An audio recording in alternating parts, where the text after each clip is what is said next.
Bueno, bienvenidos chicos, vamos a dar inicio ya. Espero que ya la mayoría ya están bien conectados. Vamos a iniciar la unidad número 3, que se llama Sistema Político. Como sistema político, primero que nada les doy la definición, que es el conjunto de instituciones que se establecen para organizar los asuntos del gobierno y las relaciones entre ellos y la comunidad política. El sistema político que se ha venido llevando a cabo aquí en México es un sistema que lleva apenas unos 100 años que está cambiando constantemente. Para entender el sistema político mexicano, primero vamos a entender qué es la Constitución, el Estado, el gobierno y la sociedad, ¿sí? Y la Constitución lo vamos a tener en cuenta como el conjunto de reglas que atienden el gobierno, el Estado y la sociedad a relacionarse entre sí. Es también muy común decirle Carta Magna a nuestra Constitución, ya que proviene de la primera Constitución que existió en todo el mundo, que fue en Inglaterra en el año de 1215, y así se le llamó Carta Magna. Por eso la Constitución le decimos indistintamente Constitución o Carta Magna. Y vamos a abordar primero ese tema de la Constitución, si están de acuerdo. Les platico un poquito de historia. La Constitución actual se promulgó el día 5 de febrero de 1917, algo que sabemos todos desde la primaria. Durante los primeros años del siglo XX, la Constitución se implementó de varias maneras, aunque el texto original no se cambió. En el transcurso de dicho siglo fue transitando un gobierno en el que primero elegían los puros caudillos y militares o tomaban el poder ellos mismos, casi siempre por fuerza de las armas. Un gobierno donde los cambios de los gobernantes se daban de una manera institucionalizada. ¿Qué quiere decir esto? Pues nada más por el mismo grupo político que entre ellos habían formado, ahí es donde se venía dando, cuando no era incluso por golpes de Estado, por eso se dice por medio de las armas. La Constitución de la que tenemos ahorita es la Constitución de 1917, pero sufrió un poquito de modificaciones para 1824. La Constitución original en la que se basó México para su redacción fue en una Constitución de Cádiz. Decía que el Estado mexicano debería de ser por fuerza católico, apostólico y romano, y eso fue lo que pues ya no se tuvo que cambiar en la Constitución. Si se fijan ahorita en el capítulo 3 dice que la educación debe ser laica y gratuita. Pues bien, la Constitución se forma de dos principales partes. Siempre que vamos a estudiar la Constitución, lo primero que se hace es dividirlo en las dos partes que consta la Constitución, que serían la parte dogmática y la parte orgánica. A la primera de estas, a la parte dogmática, se le dice así porque un dogma quiere decir algo que es totalmente cierto, o sea que nadie puede refutar, así como lo dice, así tiene que ser. Y la segunda parte, la parte orgánica, se le llama así orgánica porque es la encargada de organizar a las instituciones de gobierno, sus funciones, las interacciones y sus atribuciones. En esta parte se establece que México es una república representativa, democrática y federal. Déjenme ver si les comparto. Por aquí está. Aquí están las partes en las que se divide la Constitución Política de los Estados Unidos Mexicanos.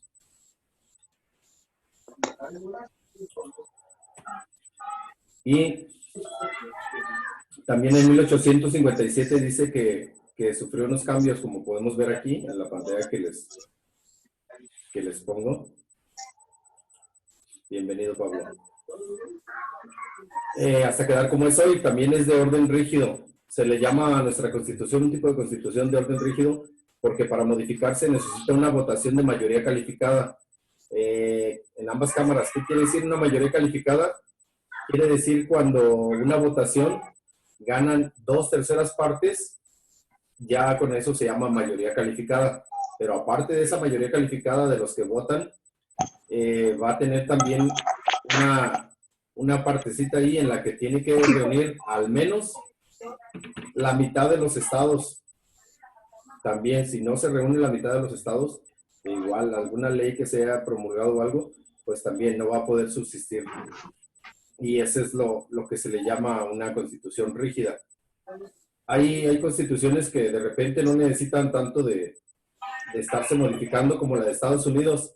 En Estados Unidos tienen muchísimo tiempo con su constitución y lo que hacen es avenirse al espíritu del derecho, al espíritu de la ley.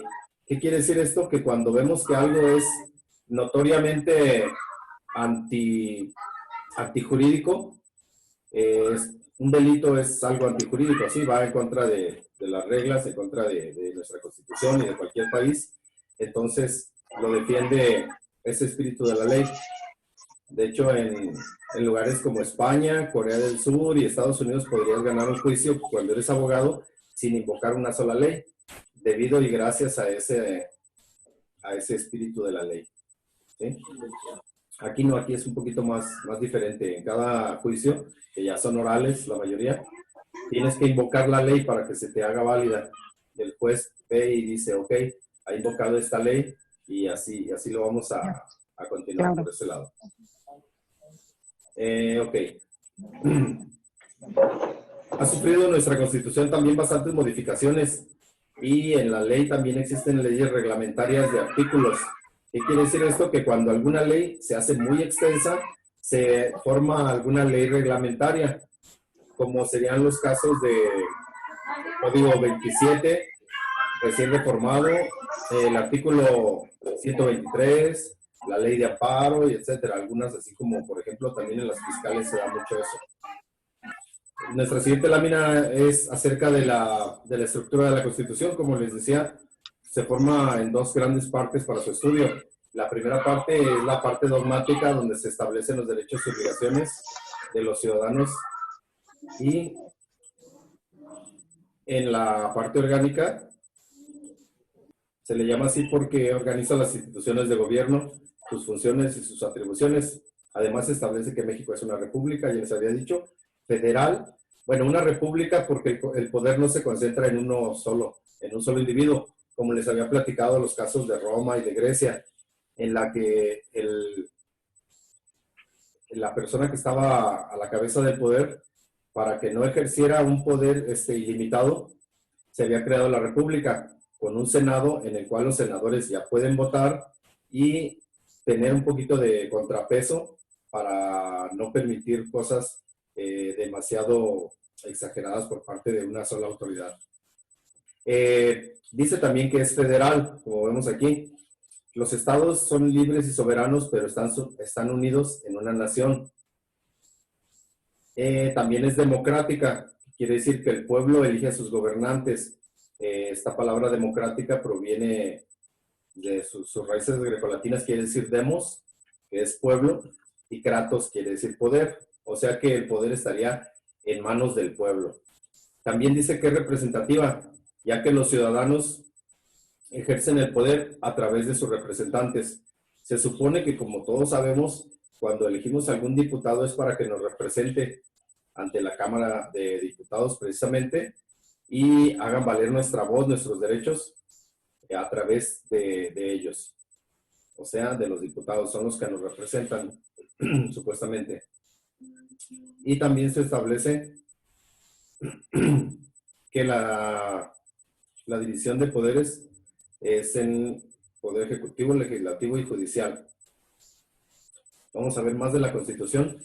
La Constitución política de Estados Unidos mexicanos también contiene garantías individuales y derechos sociales. Y los tenemos aquí en esta laminita que les muestro aquí. Espero que todos la vean, ya que al principio teníamos problemas, pero miren, dice, las garantías individuales las tenemos aquí del lado izquierdo, en un mapa mental que dice que las garantías individuales son, por ejemplo, los artículos 5º, que nos habla de la libertad de profesión, dice el artículo 5 más o menos que cada individuo mexicano puede dedicarse a cualquier actividad que a él le interese, siempre y cuando esté dentro del marco legal, siempre y cuando no sea ilícito, ¿ok? En el artículo 6 de la Constitución nos habla acerca del acceso a la información, que todos tenemos derecho a acceder a la información de los quehaceres y de los dineros públicos. En el 7º encontramos la libertad de prensa o la libertad de imprenta o la libertad de expresión, que es lo mismo. Sí, nos habla que todo el mundo tiene derecho a expresarse libremente, que no serán perseguidos por sus ideas. Por eso hay revistas políticas las cuales hablan en pro, algunas hablan en contra, y están amparadas todas ellas en este artículo 7º. ¿Sí? Es lo que les concede la Constitución. No están violando ninguna ley, nadie les puede decir nada. En el artículo 9 nos habla de la libertad de asociación. Pueden ser para cultos religiosos, todo lo que sea, siempre y cuando dentro del marco legal. Siempre y cuando también no agredan a, como hemos visto que últimamente ha sucedido, si están transgrediendo nuestros derechos al hacer esas marchas como las de últimamente del día 8 de marzo, en las que se dañaban los monumentos públicos y se ofendía a las autoridades. Eso sí no está permitido, pero bueno, lo dejaron pasar por alto porque eran mujeres y está muy en plena ebullición esto del cambio de la 4T. Entonces el anterior sistema neoliberal toma cualquier pretexto para poder atacar y estamos viviendo precisamente esos cambios en este tiempo. El artículo 16 nos habla del acceso a la justicia y a la protección jurídica. Este artículo 16 que ven aquí, chicos, también nos habla acerca de nuestros derechos en contra de los personajes que representan la ley. Por ejemplo, nos habla el artículo número 16. Preparé mi constitución, compañeros, aquí para poderles leer un poquito. Es uno de los artículos que más toma importancia en los tiempos, por ejemplo, ahorita. ¿Qué pasa si hay un retén de algo? No sé, que están deteniendo a los coches, a los transeúntes por X causa. Fíjense, dice el artículo número 16, que nadie puede ser molestado en su persona, familia, domicilio, papeles o posesiones, sino en virtud de mandamiento escrito de la autoridad competente que funde y motive la causa legal del procedimiento. Toda la persona tiene derecho a protección de sus datos personales. El primer párrafo es el que les decía, nadie puede ser molestado en su persona, su familia, su domicilio, sus papeles o sus posesiones. ¿Qué quiere decir en virtud de un mandamiento escrito? O sea, una orden emitida por el juez o por el Ministerio Público en la que se te mande detener porque has cometido algún ilícito. No te pueden detener nada más así porque estás pasando y dicen, es que te vi sospechoso. ¿Sí? Entonces, eso lo marca muy claramente el artículo 16. Otro también ahí que podría aplicar cuando sucede ese tipo de cosas sería el artículo número 11. Fíjense qué dice. Toda persona tiene derecho a entrar en la República y salir de ella, viajar por todo su territorio y mudarse de residencia sin ninguna carta o salvoconducto. ¿Sí? Es una libertad de tránsito, que te digan, no puedes pasar para allá, todo eso.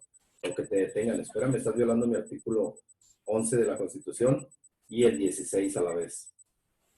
Bueno, no me puedes detener porque no tienes una orden judicial, no tienes una orden de un juez, no tienes una orden de un ministerio público. Ojo, si hubiera un ministerio público en un caso muy especial, sí te pueden detener. ¿Ok? Continuamos. En el 24 encontramos la libertad de creencias. Aquí viene la libertad de culto. También pueden organizarse para rendir cultos que se les antoje, siempre y cuando igual dentro del marco de la ley. Y el artículo número 27 de las garantías individuales nos habla acerca de la propiedad privada. Es el artículo que les comentaba, chicos, que dice que todo el territorio nacional es propiedad precisamente de la nación. No es mío porque compré un lote o porque compré una casa. ¿Sí? La propiedad privada es una figura que nos protege. Ese pedazo que nosotros ya hemos adquirido y pagamos nuestro impuesto predial por ello. Pero en un momento dado, si la nación necesita ese terreno, esa parte para un bien común, sí no lo puede expropiar, simplemente nos tiene que liquidar, ¿sí? Un equivalente, ¿qué equivalente sería? Pues se van a basar en lo que dice nuestro registro de catastro, o sea, lo que diga, lo que estamos pagando de predial más o menos. Ok. Si se fijan, todas estas garantías individuales son para los sujetos en particular, ¿sí? Para todos aquellos particulares, estas son las garantías que nos protegen. Pero también hay derechos sociales, que los tenemos aquí de este lado derecho. Y estos derechos sociales nos protegen como sociedad, no nada más como individuo, ¿sí? Miren, tenemos, por ejemplo, el artículo 2 de la Constitución, que nos habla acerca de los pueblos indígenas. Este artículo antes nada más decía acerca de libertad, algo así. No tengo una Constitución antigua, quisiera leérselas, pero no la tengo. Este artículo 2 fue reformado precisamente durante este periodo neoliberal. Este artículo 2 fue modificado y ampliado. Ahorita abarca varias páginas. Nos habla de los gobiernos de los pueblos indígenas y dice que se pueden gobernar a sí mismos como ellos les tengan acostumbrado, o sea, de acuerdo a sus usos y costumbres. Cosa que antes, pues no decía nada, nada más decía del respeto, pues, a los pueblos indígenas y a las etnias. Ahorita no. Ahorita pone un conjunto de reglas en las que le da todo el poder a un extranjero que se hacía pasar por el subcomandante Marcos, claramente extranjero él, que los dejen organizarse como ellos quieran. Todo lo que dicen, si alguien tiene curiosidad, lea por favor el artículo 2 de la Constitución. En el artículo 3 nos habla que la educación es laica y gratuita. Igual, es un derecho social que todos tenemos como mexicanos, todos. Seas pobre, seas rico o millonario, tenemos derecho a la educación laica y gratuita. ¿Qué quiere decir esto? A veces la gente nos confundimos si vemos que algún millonario o un ricachón quiere entrar a una escuela de gobierno. Es muy su decisión y claro que puede hacerlo porque en México la educación debe ser laica y gratuita. Lógicamente, quien tenga ese dinero, este mismo artículo nos habla acerca de las escuelas y de las universidades privadas. Puede hacerlo con toda libertad. Está también dentro de sus derechos sociales. También el artículo 4 nos habla acerca de una vivienda digna, el derecho a una vivienda digna y a la salud. Muchos podrán decir, ok, ¿por qué si todos tienen derecho a una vivienda digna y a salud? ¿Por qué no todos la tienen? Normalmente, con todos los derechos que se habían ganado antes del periodo neoliberal, se supone que un trabajador tenía derecho a tener su pensión cuando se jubilara. Después de ello, a una vivienda digna y a la salud. ¿Cómo se logran estos? Pues la vivienda digna por medio de Infonavit. Si se fijan, cualquier persona que esté trabajando en algún empleo formal y tiene ya 2, 3 años, puede pedir un préstamo de Infonavit y le tienen que cumplir. ¿Sí? Es una prestación que tiene de ley y está garantizada por la misma Constitución. Y a la salud también. Tenemos el Instituto Mexicano del Seguro Social, que es el garante de esto. Garante quiere decir que nos garantiza, ¿sí? Que nos tiene garantizado que sí podemos tener. Cuando tienes igual un empleo formal, se te tiene que dar IMSS por ley. También la Constitución te defiende ese derecho. Es más, hay hasta Fonacot, pueden comprar hasta muebles una vez que están ya inscritos en Infonavit con un trabajo formal. Por eso hay gente que no tiene la vivienda digna, no tiene esos derechos a salud, porque no trabaja en alguna forma de un empleo formal. Sí, pero somos derechos que todos tenemos. Por último, 123, el artículo nos habla de los derechos laborales, y aquí está uno de los que les había dicho. Se hace una ley completita acerca del artículo 123, que sería la Ley Federal del Trabajo, del artículo 123, y ahí es donde vienen todos los derechos laborales. ¿Sale? Muchas gracias a los que asistieron, compañeros. Qué bueno que verlos aquí. Me despido, chicos.